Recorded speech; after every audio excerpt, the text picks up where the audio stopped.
Hello বন্ধুরা, আসসালামু আলাইকুম। আপনারা সবাই অনেক অনেক ভালো আছেন। আজকের ভিডিওতে আমি আপনাদের মাঝে তুলে ধরবো এমন একটি ইউনিক ভিডিও যা ইতিপূর্বে আপনারা নেটে দেখেন নাই।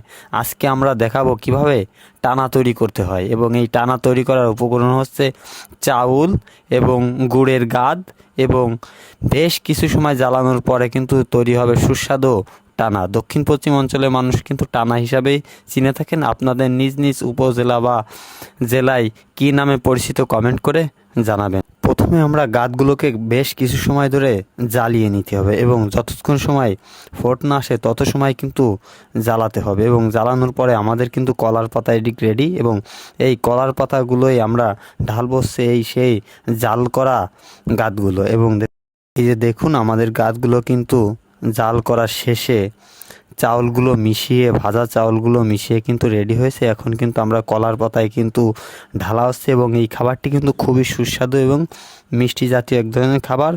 যারা